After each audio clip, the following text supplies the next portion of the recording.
Most beginners start by asking, what stocks should I buy? But people who are ahead in their finances may not think this way. Instead, they ask a better question. What should my portfolio do for me at this stage of my life? The question proposes that your portfolio may not look the same in your 20s, your 40s, your 60s, and your retirement years. It later became my reality after speaking to some of the biggest names in investing and professional fund managers at Wall Street. When you have a long time horizon until retirement, it allows you to place a bigger emphasis on growth. And when you're closer to retirement or when you want to live off of your investments, your portfolio needs to do a different job. It may need to generate income as employment income has dropped off. The big rule is that an investor's portfolio should evolve as their life changes. This means they adjust their portfolio based on their stage of life, their income, their risk tolerance, and how soon they need the money. In this video, I want to walk you through some general thoughts on investing in your 20s all the way to retirement, breaking it down by life stage. The early 20s to mid 30s, late 20s to 40s with family or mortgage, 30s to 50s with multiple income streams, pre-retirement, and then retired/work optional. We will look at some general rules around portfolio allocations, growth investments, income investments, and aggressive versus defensive investments. This video is for educational purposes only, and it isn't financial advice. These also aren't strict rules, they're just a simple framework to help you understand how investing strategies can evolve through different stages of life. Always do your own research, and you may need to consult a qualified financial or tax professional before making investment decisions. I also want to thank Harvest ETFs for sponsoring this video. Harvest ETFs is well known for their income-focused ETFs. They have great examples of income ETFs that fit into the investing framework I'm sharing with you today, especially if you want to generate income while investing. So get your notebook ready, hit the like button, and let's dive in. Let's start with an important mindset shift. Investing is consistent but progressive. This means our investing strategy should gradually adapt over time. Because not only that our net worth will grow, our financial priorities also change as we grow. The big idea is that your investing strategy when you are far away from retirement should not be the same as when you are closer to retirement or already in retirement, as you are likely looking at very different financial circumstances. For example, a 22-year-old may have a job, a long career ahead, and 30 to 40 years to let their money grow. They can keep working, keep investing, and let compounding do the work. But a 62-year-old might be getting ready to retire. They may not want to take huge risks anymore. And for some people, they might even need a portfolio that helps cover some bills and living expenses in retirement. So this is the first mindset shift I want you to understand. Your portfolio has a job, and that job changes over time. When you are far away from retirement, the main job is usually growth. You want your assets and net worth to become bigger over time. For some investors, retirement planning may shift from focusing mostly on growth to balancing growth and income generation. And because Canadians are living longer, growth potential may still remain an important consideration throughout retirement. Growth and income are two different goals in investing. Growth means you are investing mainly to make your portfolio bigger over time. For example, if you buy a technology equity ETF, the main goal is long-term capital growth. You want the value of your investment to increase over many years. That is growth investing. Income investing means you are investing mainly to generate cash flow. This can come from dividends, distributions, interest, or options income strategies. So the investment is paying you while you hold it. While income is a focus, income ETFs may also appreciate in value over time. For example, Harvest Income Leaders ETF Suite offers access to portfolios covering sectors like technology, healthcare, utilities, and more. These ETFs write covered call options up to 33% of their portfolios. This means that the Harvest Income Leaders ETF portfolios still offer access to upside while paying monthly distributions to investors. If my explanation has been easy to follow so far, please leave a like so I know I'm doing a good job. Okay, we are moving on to the first stage for the people who are just getting started, building their foundation in their early 20s or early 30s. If you're currently in this stage in life, let me know in the comments. Your early 20s to mid 30s may be a stage where time is one of your biggest assets as an investor. You may not have a large portfolio yet, but you may still be building your career, increasing your income, and figuring out your financial habits and long-term goals. And for many people, that's completely normal. At this stage, some investors with stable employment, no major dependents, and long-term investing horizon may lean toward a more growth-oriented portfolio. That could look like a portfolio that's 80 to 90% growth-oriented and only 10 to 20 income-oriented. Note, everyone's financial situation is different, so their allocations will reflect that. When the pie is still small, there is not much room for you to squeeze income out of a small portfolio. So the strategy is to accumulate assets that speed up your net worth growth. Growth investments may include tech stocks, broad market ETFs, S&P 500 ETFs, global equity ETFs, or other long-term growth-focused assets. For the 10 to 20% income investing, consider 1 to 2 dividend stocks or high-yield ETFs. Examples of dividend stocks are Coca-Cola, Enbridge, and bank stocks. For high-yield income ETFs, I would choose something that generates high income, but still fundamentally gives me diversified exposure to some of the largest US stocks. A good example would be the Harvest US Equity Leaders Income ETF, ticker HBF. It offers access to US equities that have track records of dividend growth, and these companies have been excellent through various market cycles. The ETF's underlying holdings are companies like Coca-Cola, McDonald's, Walmart, etc. But instead of only hoping these stocks will grow over time, this ETF uses a covered call income strategy.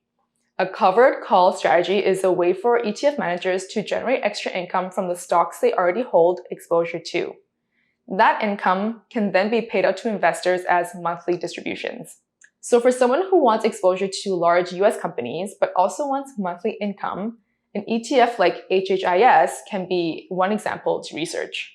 Check out the investment objectives and review the current and previous monthly distributions on the official website of HHIS ETF. Thank you again to Harvest ETFs for sponsoring this video. Okay, now back to a very important concept that I want to share with you. An income investing strategy may evolve over time depending on someone's stage of life, financial goals, and investing goals.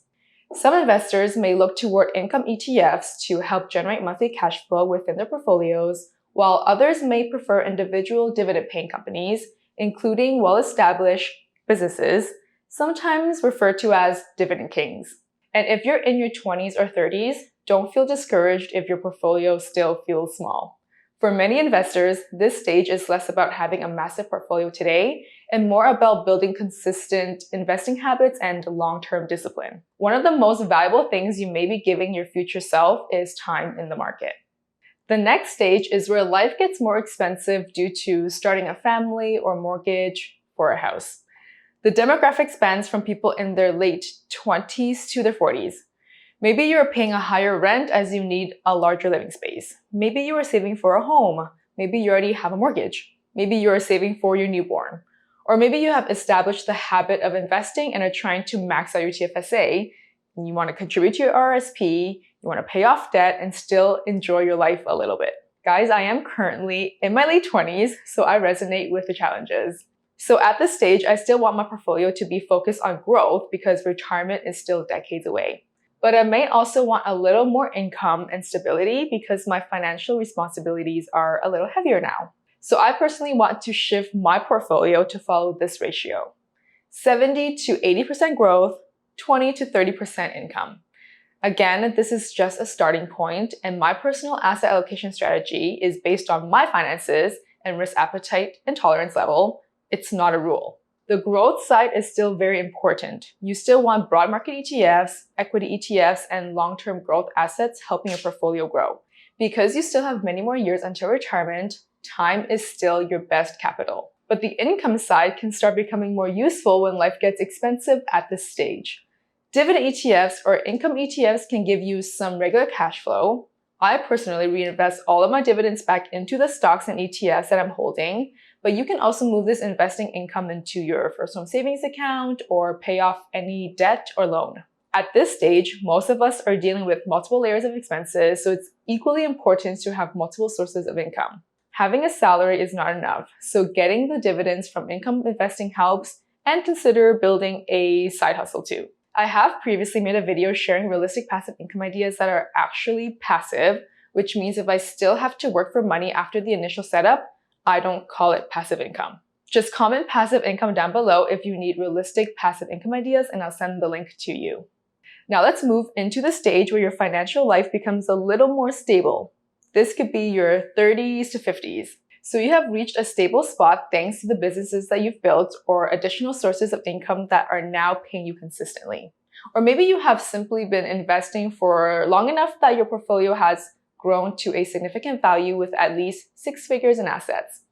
At this stage, you may not be in survival mode anymore. Following my previous perspective on how you can maintain the growth assets while increasing income generating assets intentionally, this is where I would personally rebalance the ratio for myself based on my personal situation, 60 to 70% growth and then 30 to 40% income. I still need growth because I may still have 10, 20, or even 30 years before retirement. So you don't want your portfolio to become too defensive too early. But at the same time, this is a really good stage to start building your future income stream in the background. Because while you are still working, you do not necessarily need to spend the income yet. You can reinvest it. You can use your dividends or distributions to buy more stocks and ETFs that generate even more in dividends down the road. This is called a DRIP, a dividend reinvestment plan. If you are currently at this stage, do check out my dividend investing tutorial or comment the word dividend for my detailed guide. And slowly, your portfolio starts to create its own cash flow engine.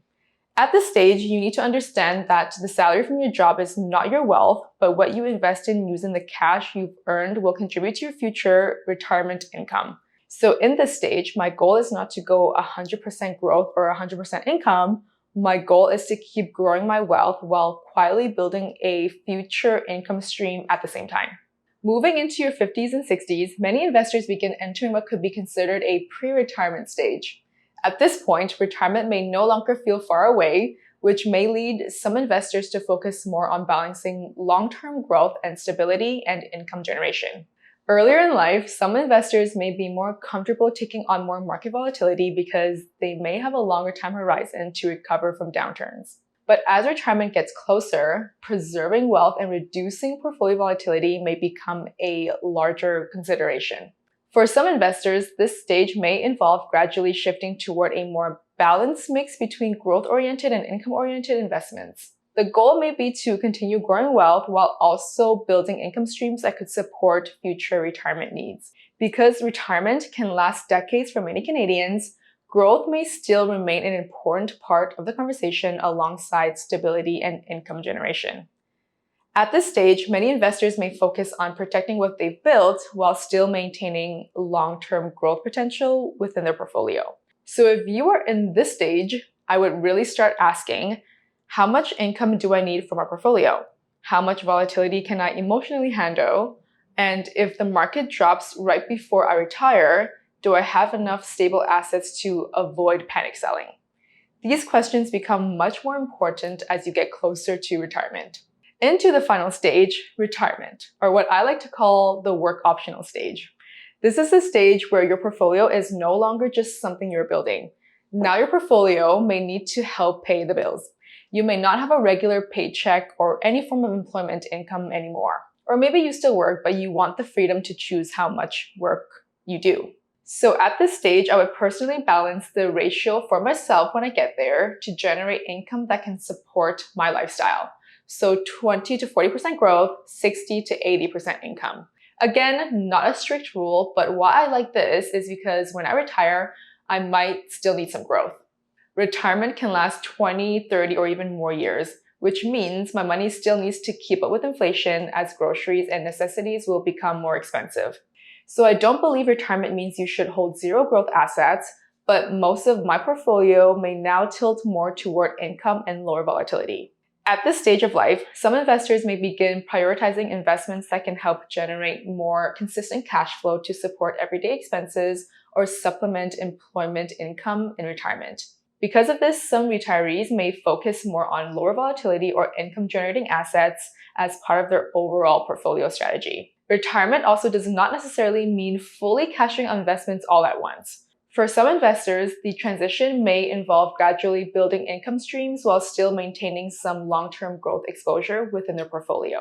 And this is why many people start investing as early as possible when time is still on their side. Over time, consistent investing habits and long-term discipline may allow a portfolio to grow gradually like a snowball. One thing I've learned from both my own experience and conversations with investment professionals is this: build consistent habits, but continue reviewing and adapting your financial goals as your life evolves. I hope you guys realize that age is just a reference number that helps you identify where you may start from if you haven't started investing intentionally.